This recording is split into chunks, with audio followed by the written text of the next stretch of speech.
Hello and welcome back to Bite Size Learning. That's right, it's Sunday night here at the Ohio Academy of Family Physicians. And welcome back to another Sunday night program of Bite Size Learning. I'm your host, Dr. Mike Sevilla. We have a great program here for you this evening entitled the Family Medicine Match. And if you didn't already know, Match Day happened recently. And we have four medical students that we're going to be talking to, not only about their experience in interviewing and the match, and also talk about family medicine. And if you missed any of this program, you can always catch it on the archive at ohioafp.org and also on Facebook and on YouTube, where we are live right now. So we will bring in all of our panelists here tonight. So, hello, panel. So I don't have to kind of just jump in and introduce everybody. I will have people introduce themselves and ask them where you go to school. We're going to be going to residency, and most importantly, how did you find your way to family medicine? So I have Jake Brock first. So Jake, go ahead and share your story. Hey guys, my name's Jake Brock. I am a fourth year over at NEOMED, and I matched at Cleveland Clinic Akron General for family med, obviously.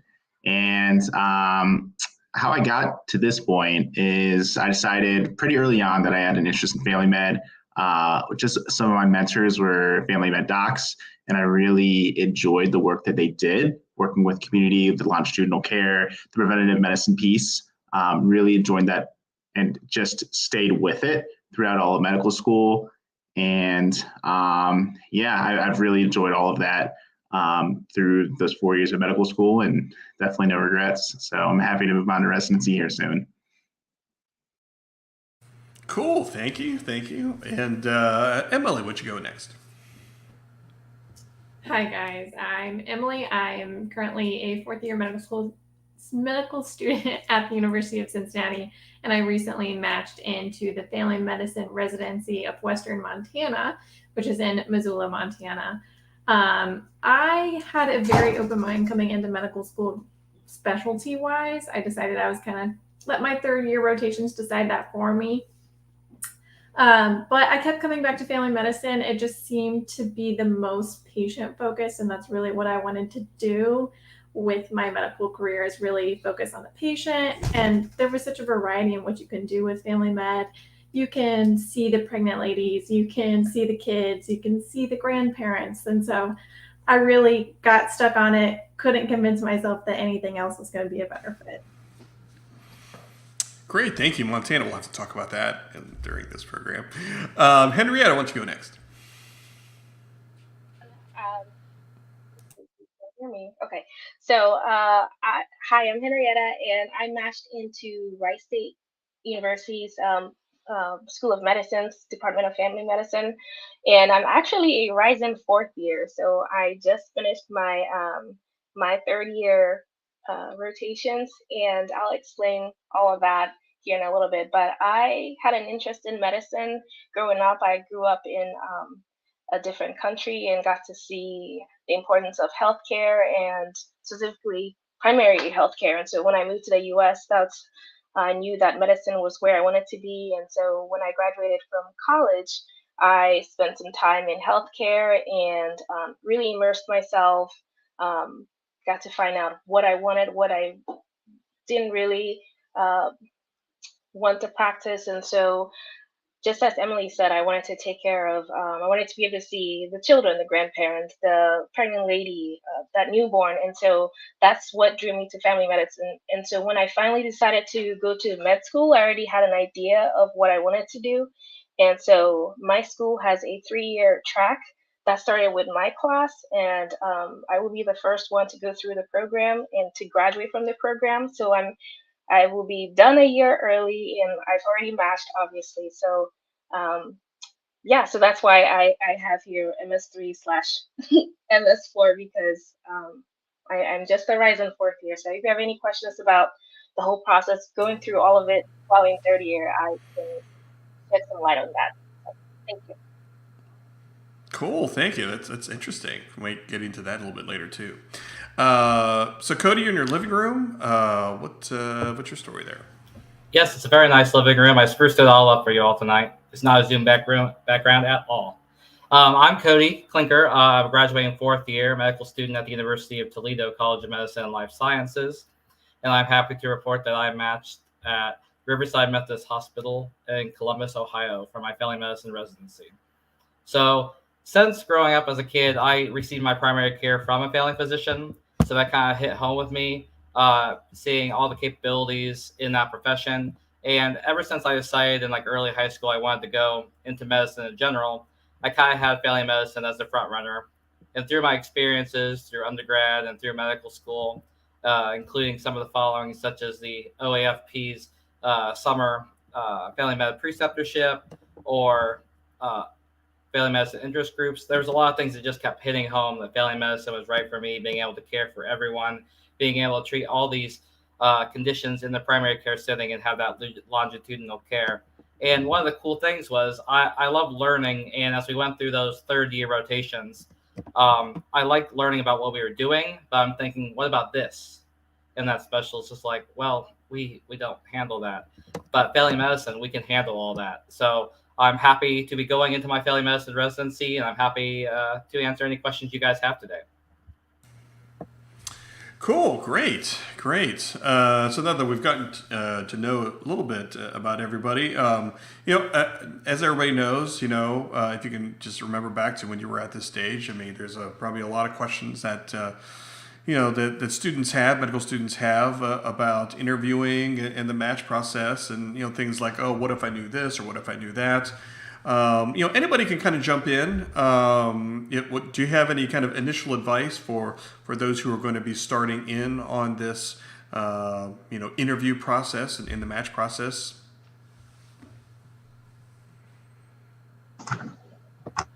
Yeah, I'll jump in. I'll say I know that the interview experience for every specialty is going to be slightly different, but for the family medicine journey, the interview is simply a lot of times a conversation, getting your story out there. They want to know you.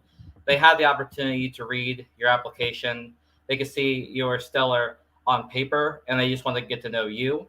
So if that gives you any kind of relief going in, I hope that does, because it was much more of a back and forth and less of a question answer thing.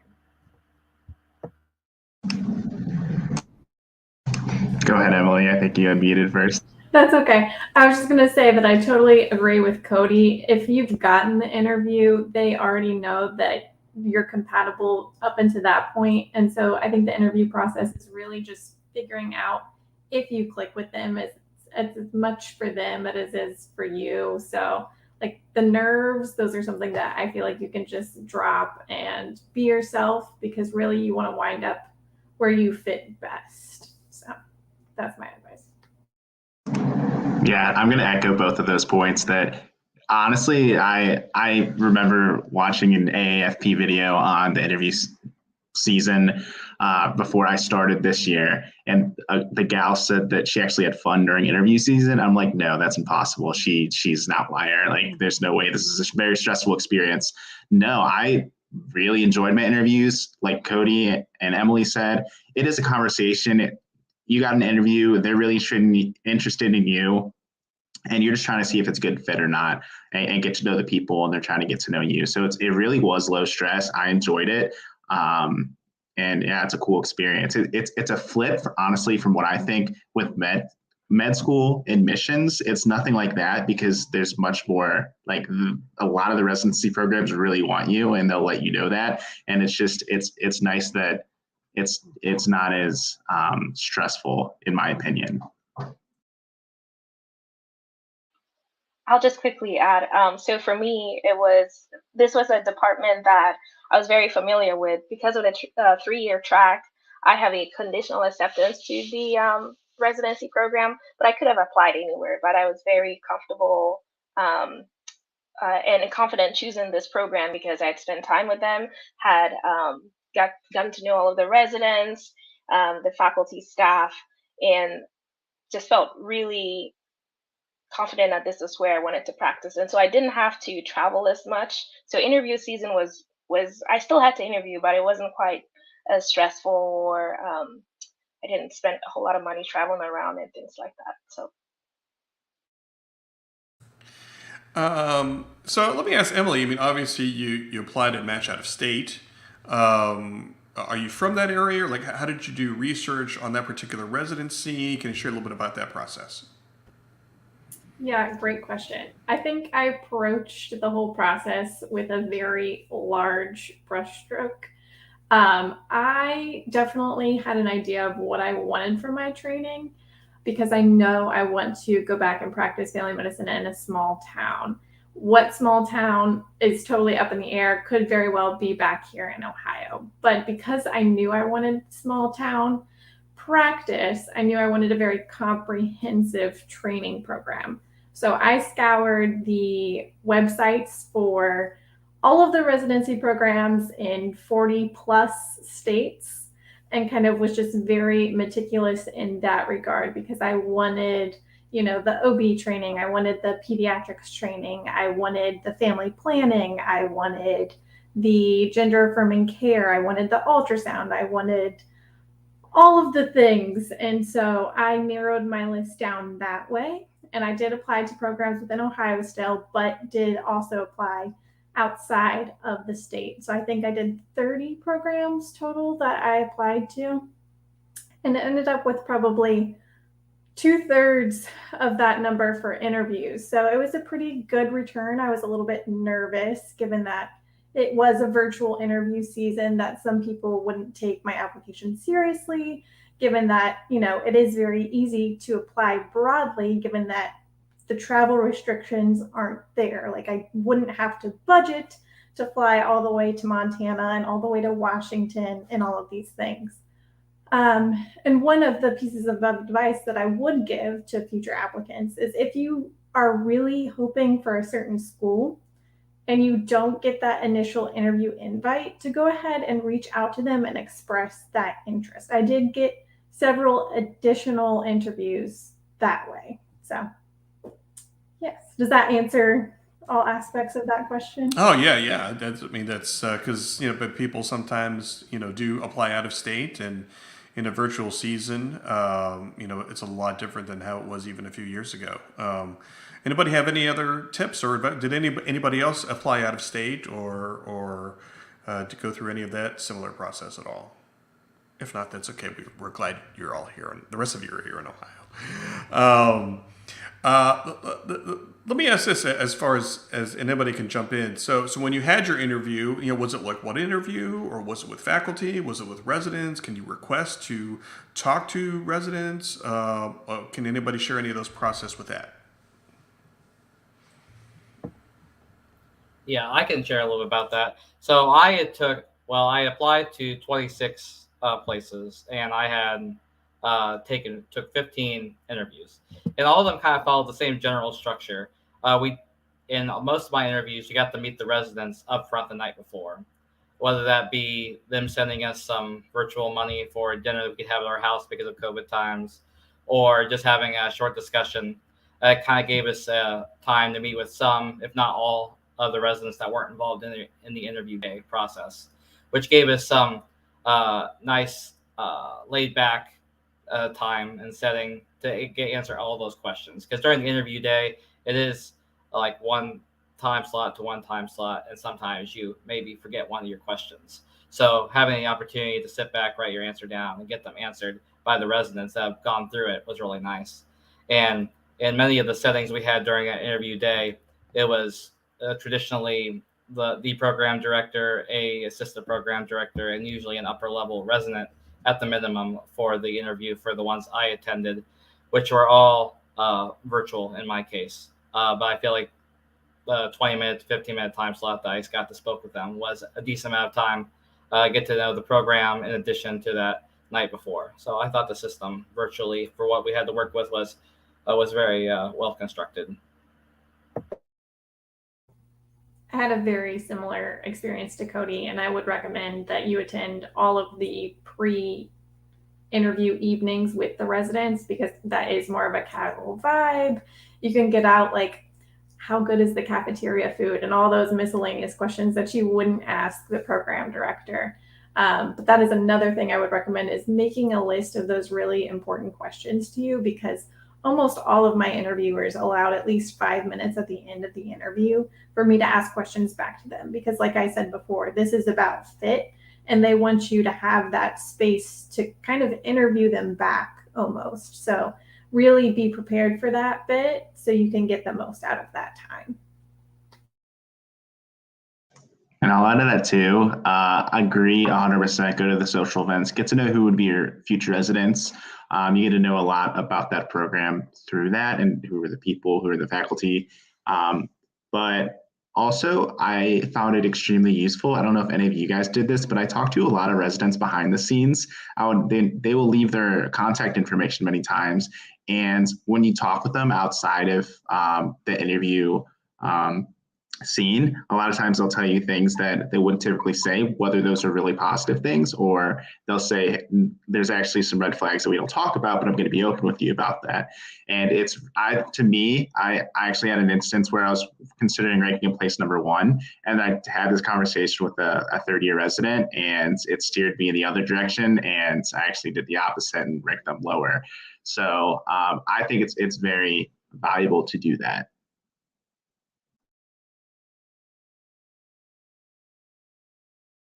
I guess bouncing off kind of Jake's comment there, are there particular questions that you would really want to know in generally? I mean, I know everybody personally has their own kind of goals with their training, but to kind of sift things out, to kind of sort things out in a rank situation, are there certain questions that students would really want to know as they're going through possibly a lot of programs interviewing? One thing that I usually like to ask in those non-formal settings is, what did you discover in your first 3 months of residency that you didn't know in this process? Because those things tend to be either really good things or not so great things that come up to the answer to that question. And those are the kind of things I'm interested in obtaining information about. And I'm also just going to jump back to a response Emily said earlier about the 5 minutes at the end of an interview. They're going to ask, do you have any other questions? I highly recommend, even if you can't think of a question, don't have a hard-hitting question, ask at least one question. Because even if you have all your questions answered and you really love the program, by simply asking a question, you're showing further interest in that program as opposed to not asking a question. So I wanted to get that point out there as well. In regards to questions, one of my favorite ones to ask program directors was, if you were to receive a large sum of money to use towards any aspect of your program, where would you direct that money? Because then you get to see like what they're passionate about, but also maybe where holes in their program are, like what they see as an area to build upon. So I think that's a good way to ask that one. As far as what I liked to ask the residents, work-life balance is an extremely important one to me. And usually on the websites, you'll figure out like how many months of inpatient medicine they have, how many months of pediatrics they have, and those general things. But then I like to delve further and ask, like, what are your hours like on this service? Because sometimes programs will have a 24-hour shift every 3 days, but you wouldn't know that until you asked. And so if that's something that you want to steer clear of, that's definitely something to ask up front.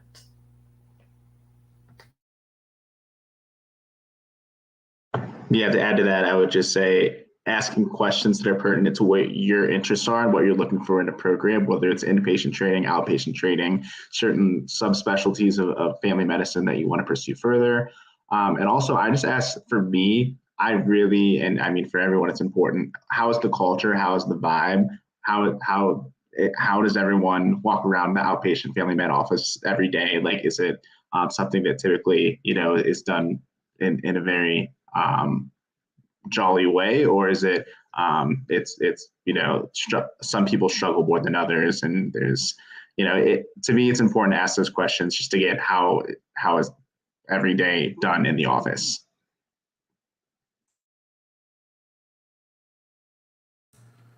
Let me throw out this question about academics, because I get that question a lot, and I know people who interview get that question a lot.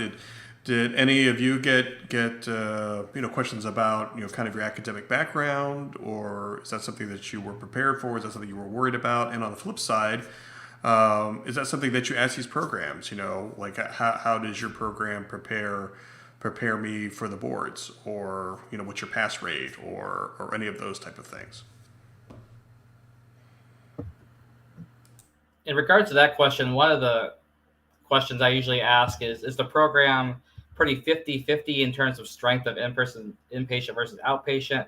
And some patient programs will admit that we have more of a strength in our inpatient versus our outpatient, or vice versa. So in terms of academic strength of a program, I do ask that question, because sometimes they'll even advertise it on their website if one is considering going inpatient for practice versus outpatient, or whether they have a strength in both those areas. So that's one question about academics I asked along the way. I didn't really get any questions about my personal academics. I didn't have really any red flags on my application as far as like step scores or class rank or anything like that. But they'll ask you, like, in general, just tell me something about yourself, which is almost harder because it's a very open-ended question. And so I would definitely recommend having that elevator spiel prepared as to like what you want to share about yourself. Do you want to share your hometown, your family, your favorite activities that you did in med school? Like, there's a million different directions you can go in that. So just choosing something that you feel best reflects you, I think, is a good option. And then a question that I like to ask residencies in terms of their academics is, how would you help a resident that you noticed was falling behind? And some programs would go into depth about like the personalized programming that they set up with their residents to help them get where they need to be and things of that nature. And I felt that that was very reassuring.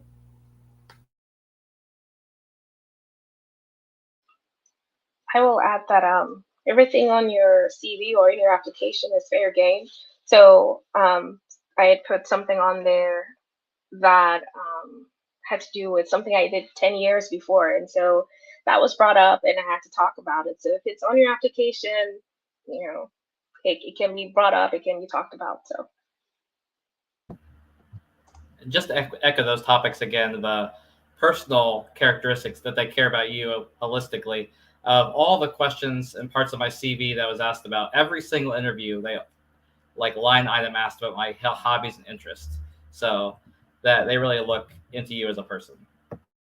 Right. I feel like the questions are largely focused on who are you as a person, what are you interested in doing, as well as some more obligatory questions such as tell me about a time when you've had a struggle during med school and how you reacted to it, or how you had to step up to an issue in leadership, and a lot of situational questions like that. For actual academics and such, like was said, they have everything in front of them, so they can ask you about any of those things. But many times they just want to have a conversation to get to know who you are. Bouncing back off of what they were saying about picking things line item off of your CV, I am student director on OAFP, and that is one of the things they loved to pick out. So if you have a unique experience, they are going to pluck that out and ask you about it for sure. So just be prepared for that.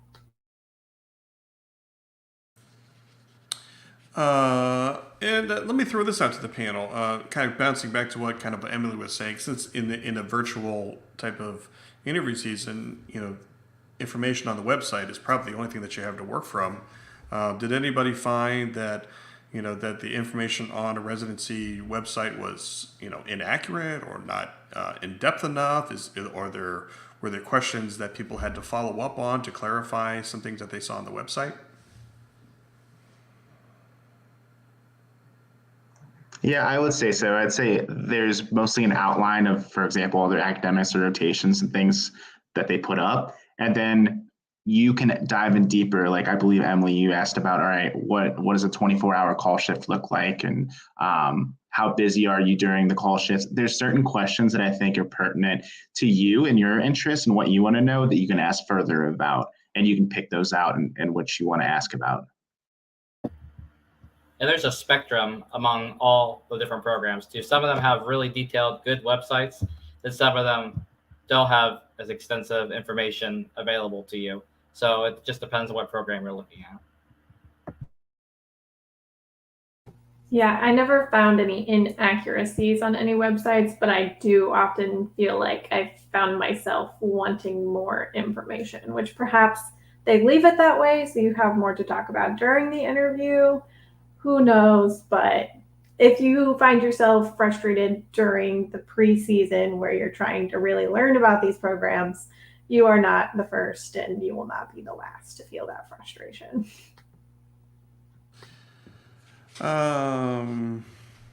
Anything else in this area as when it comes to interviewing and the match process?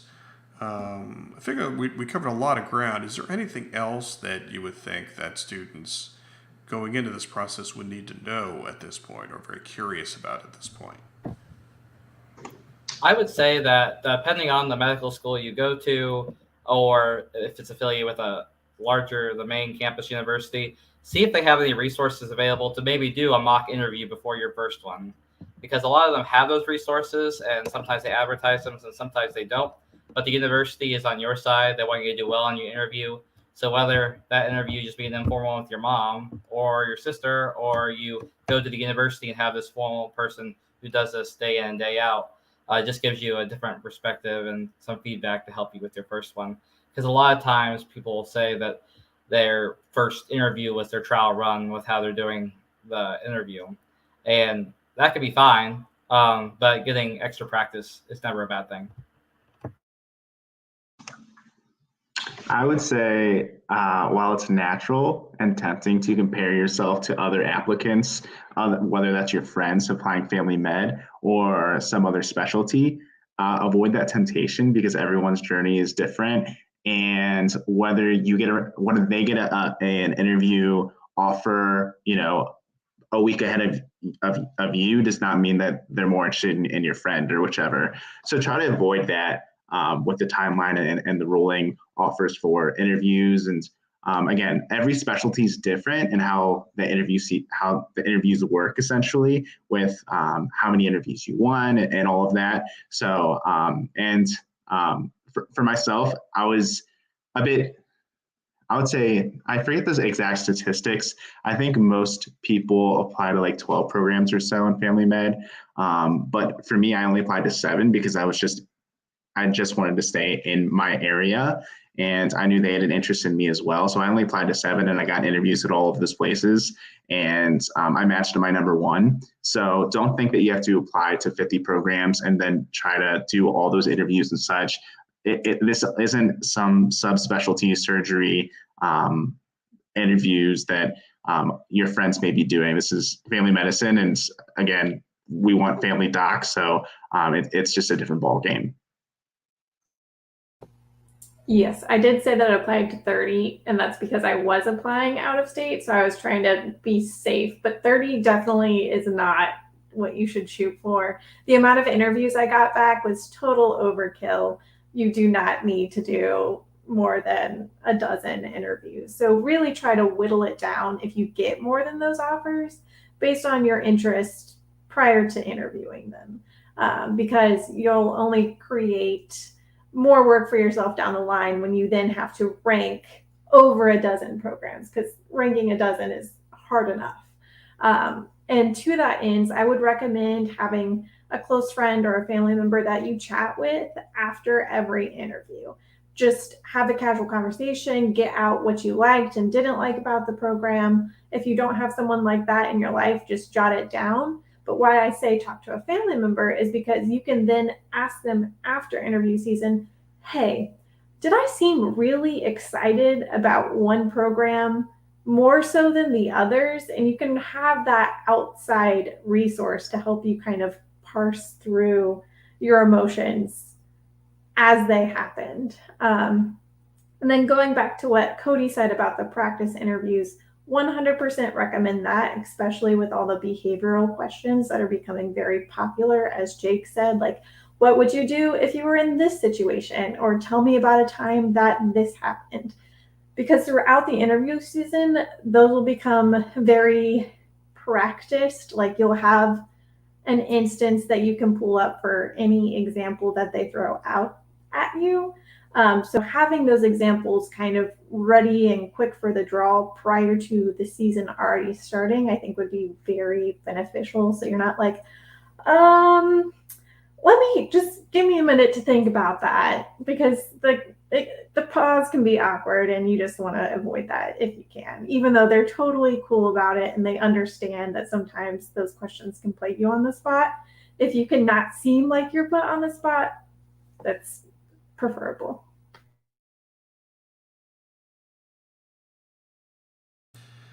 I'm gonna kind of bounce off Emily's question, and people can decline to answer if you'd like. But I know when I interviewed back in the day, I had those kind of practice interviews that I kind of put first, and then in my interview schedule, like my more important ones, I didn't put them at the end because that'd be totally burnt out. But I kind of put them close to the end or maybe in the middle. Would anybody kind of share, was that kind of your process of your thinking, to be sharp on that interview day, or it really didn't matter to you? You kind of were prepared. You didn't really, you could do any kind of interview anytime. Because I get that question too from students, as far as, how you order your interviews in the interview process.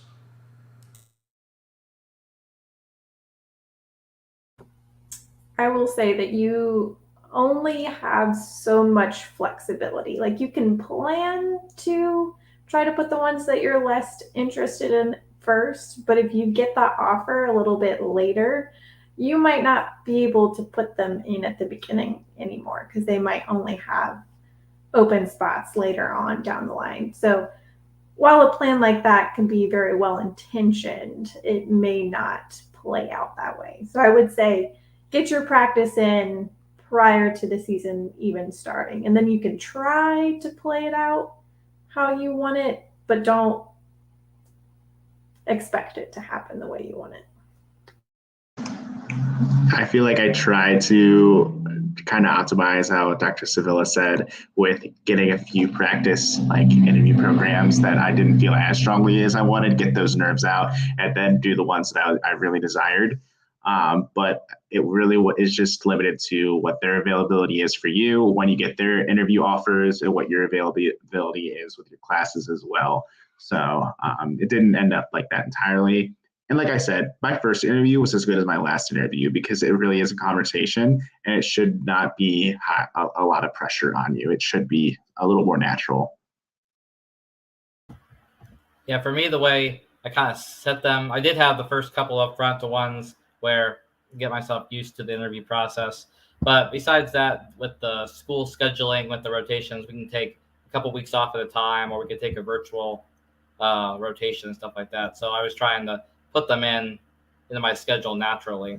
But for the programs I really want to do well at, I did make sure that I had at least a day off of nothing, no other interviews, so I could at least put myself at like a mental cleanse before going into that interview, which I valued higher than the others at that time. I'll just add this. I only interviewed at one place, but I still practiced a little bit with family, and they would see how to answer questions and things like that. So I didn't have a whole lot of other interviews to practice with, but I still practiced a little bit with family. Yeah, that's great advice, practicing with family, because my first couple were awful. Because I was just too nervous for myself. So thank you for that feedback, panel. So I just want to talk a little bit about, excuse me. I did want to talk a little bit about Ohio Academy of Family Physicians, the American Academy of Family Physicians. Emily talked a little bit about that on your CV. Maybe we can kind of broaden this out a little bit as far as unique opportunities that people can put on their CV. But I know there's going to be a lot of medical students going to be watching this. Say, hey, what's OAFP? OAFP is a professional organization for family docs, and there's medical student residents in an organization as well. So Emily, when they talk to you about OAFP, like what did they ask you, and what did you say? Again, they love these open-ended questions, so they were just like, "Tell me about this." And so I explained to them that I have the role of keeping the main body of OAFP connected kind of with what's going on in the student world. What are their interests? How can they best broaden the pool to keep them connected once they do become residents and doctors? And I told them about, our ongoing efforts with the family med interest groups and how we're trying to get a more direct connection between them and OAFP and all of those ongoing efforts. And so, yeah. Cool. Thank you.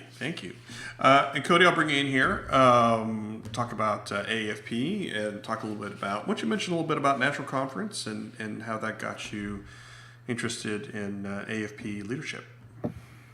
Yeah, for sure. When I went into medical school, I first wanted to go into family medicine, so I pursued like the entry level, like M1 representative for FMIG. And that summer between M1 and M2 years, I attended the AAFP National Conference. It was actually me and then a couple three fourth years that flew out to Kansas. It was a great time. Got to network with a lot of peers. Got to be a lot of different programs and just explore the specialty more. And I knew at that point, I think I had the desire for the specialty to pursue that higher levels positions and student leadership. So that M2 year became president of my FMIG. Then after that, I took national leadership in the regional coordinator position with the American Academy of Family Physicians, overseeing, I think, 8 or 9 states worth of FMIGs in the region. And with that, we got to meet a variety of different students passionate about family medicine and doing amazing things in their groups and in their communities.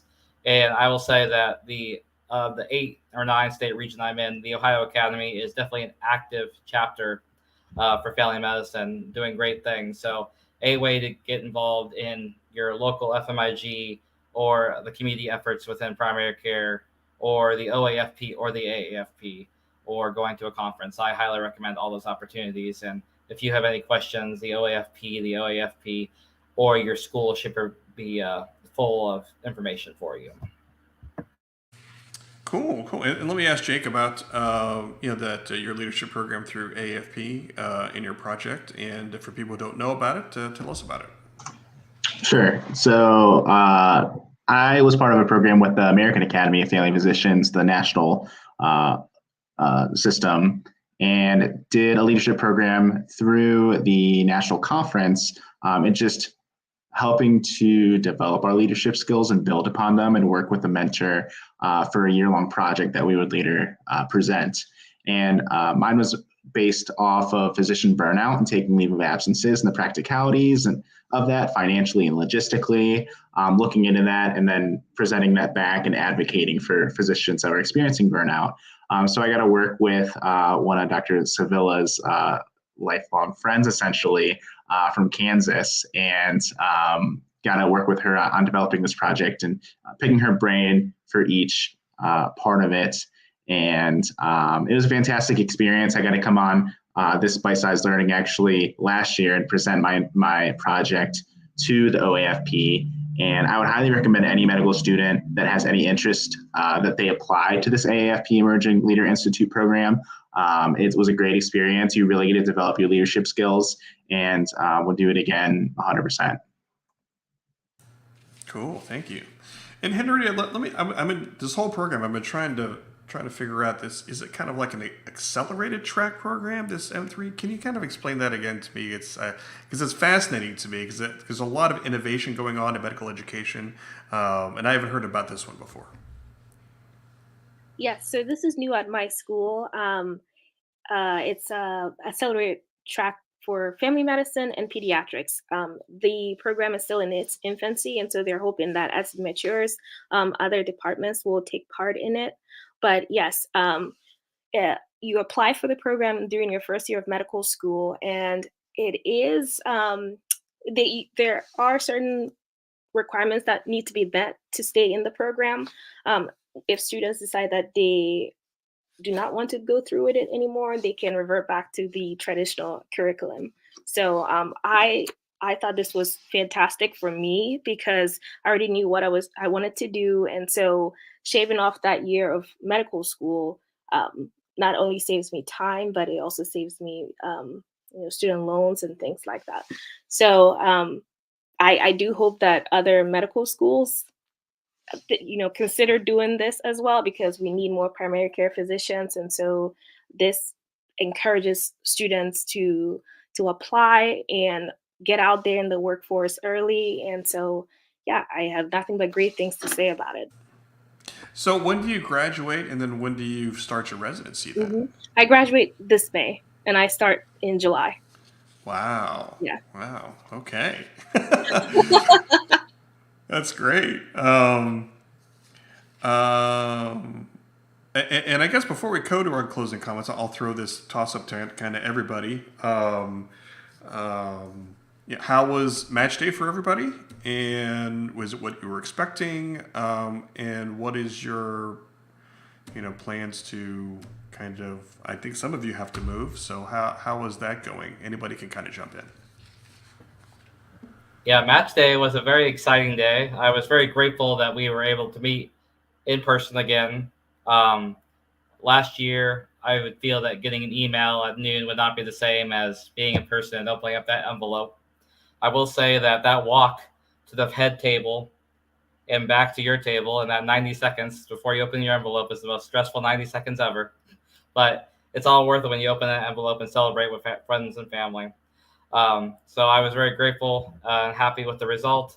And then, yes, moving, I'm going to be heading back to Columbus. I went to Ohio State for undergrad. So I know the area, but have to look for housing over again. So we'll see what the next couple of weeks looks like for that. And then we're done with medical school at the end of this week. Then we'll have some downtime before graduation in May. So I am excited.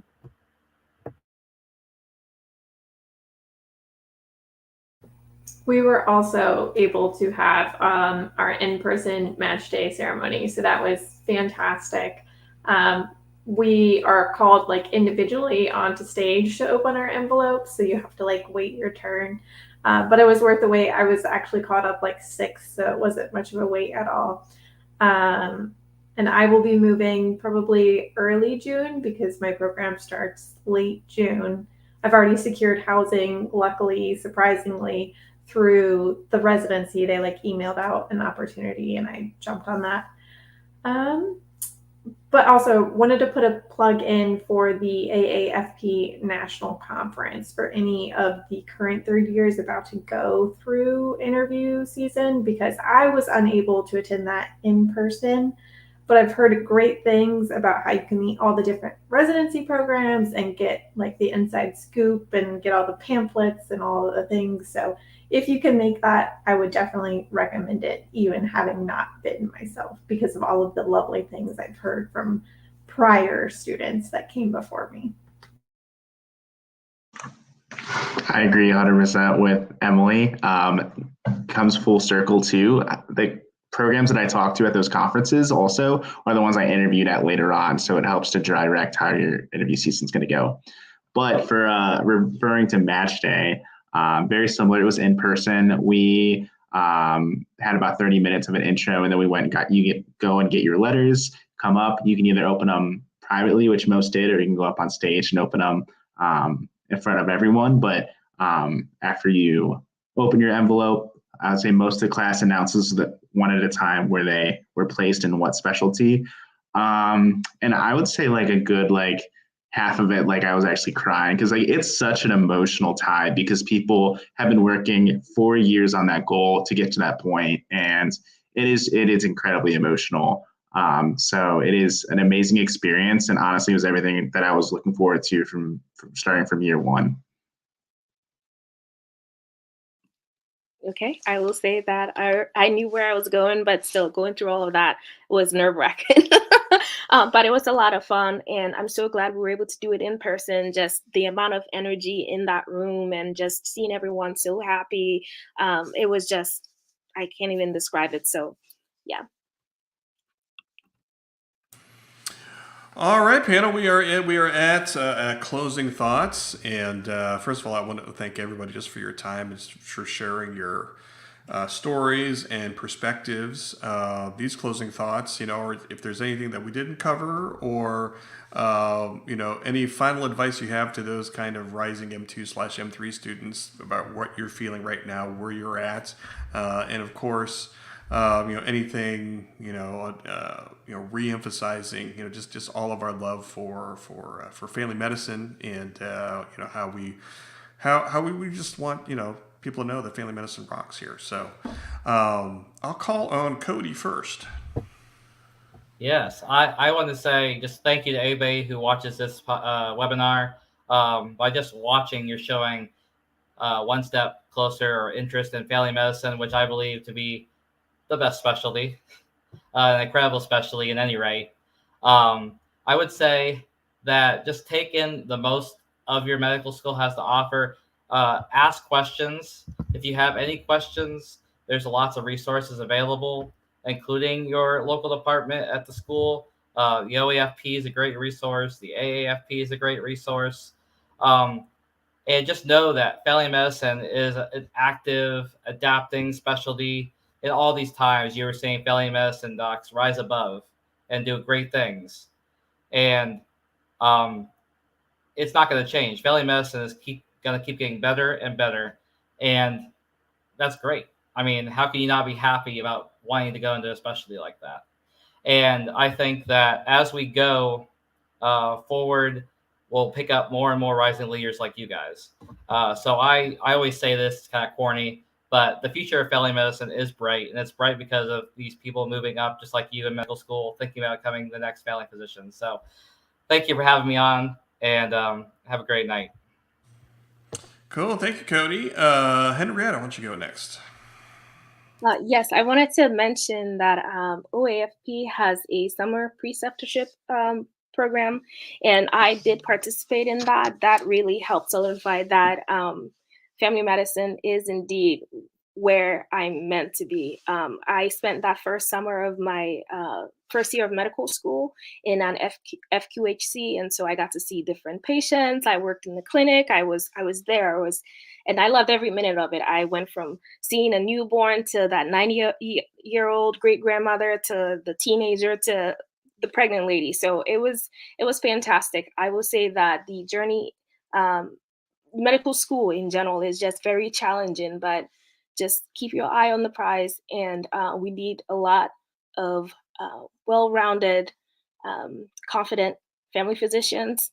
And just the fact that you are even considering family medicine, it's in there, it's in you. You're gonna do great. So, Thank you. Emily, why don't you go next? Yeah, so I think if you've made it this far in watching, you're doing great. You're already ahead of the game, really utilizing your resources. I would recommend that you continue doing so and not being afraid to ask questions. So like Jake said, if you have questions even after the interviews, to reach back out to those residents. I had like a 20-minute phone call with one of my residents one-on-one, actually in the program I ended up matching in. So those can give you the information that you need to make your rank list and feel confident in it. One thing I will say just in regards to family medicine is you can be a family med doc and be a go-getter.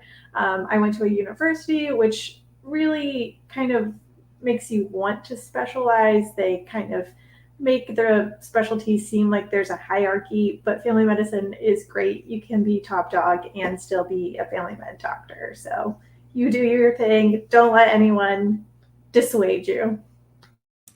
Thank you. And Jake, take us home here. Sure. So I'm just going to add to what Emily said also. We need more good primary care docs like Dr. Sevilla that put their patients first and follow them over many years and look out for them and build that trust, build that relationship. And that's what the Center of Family Medicine is Specialties are fantastic. We absolutely need them. But right now in our country, we need more primary care docs. And that's what family medicine does really, really well, is prepare people to go out in primary care, take care of underserved, take care of public health issues, do all of these things. And that's why I chose it. So we're all biased. We're all going to push you towards family med, but everyone's journey is their own. And you'll figure it out along the way. Cool. Well, thank you, panel. I get emotional now just thinking back to my own match day and my own first day of residency, where I was at back then, and it's just it's so inspirational hearing all of your stories. Everybody has a different story coming to this, and getting back to a little bit of Emily's, we could do a whole show, on family medicine myths in medical school, and how certain people attending specialties try to shy you away from family medicine, but I'll leave that there. We could also do a whole new show, another show about mentors. Every one of you has a mentor who kind of guided your way to where you are right now, and would love to do a show on that sometime. But there's a lot of great stories out there. I want to thank the panel for this. I mean, I hope we can all catch up with you. Maybe we can do like an update show, something in your residency program when you're not in the ICU sometime, or. But it's great sharing, because from my standpoint, from the attending docs, we love hearing stories from medical students, and we need to hear more stories about medical students. And I think that's what this show is about, is to share your stories out there, so you can share it to the next group, kind of a pay it forward type of fashion. So I hope we have more programs like this. I want to thank all of you for joining us on the panel, and I want to thank you for watching. Please share this, with anyone out there, especially if you know a friend or a colleague out there who is thinking about family medicine in medical school, or even in undergrad. This will be on Facebook. This will be on YouTube. You can watch it on demand anytime. That ends our program for Bite Size Learning. So we will see you next time. So wave, everybody. Bye.